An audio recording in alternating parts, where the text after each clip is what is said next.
Guys, আজকে আমি বানাবো চিতই পিঠা। এর জন্য যা যা উপকরণ লাগে সব কিছু আমি এখানে রেডি করছি। এই যে আমাদের যেটা মেল লাগবে সেটা হলো চালের গুঁড়ি, আর এই যে দিতে হবে লবণ, আর এখানে নিচ্ছি হালকা কুসুম পানি। তো এখন আমি রেডি করব এখানে এই বোলের মধ্যে। প্রথমে দিয়ে দিচ্ছি আমি চালের গুঁড়ি।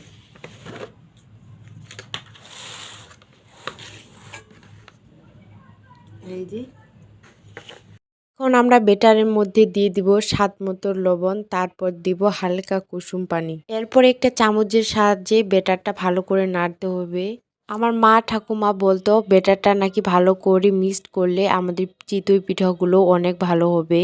তাই আমিও বেশ কিছুক্ষণ নাড়ার পর এই তো এখন চলে আসলাম চুলার মধ্যে বেটারটা দিয়ে এখন ঢাকনাটা উঠে দেখতেছি যে আমার হয়েছে কিনা। তবে আমি একটা ভুল করেছি, এখানে হালকা কুসুম পানির চেয়ে আমি বেশি একটু গরম পানি দিয়েছি, তার কারণে আমার পিঠাগুলো ভালো করে উঠতেছে না। যাই হোক, পিঠাগুলো তুলতে আমার একটু কষ্ট হয়েছিল, কিন্তু খেতে অনেক টেস্টি ছিল।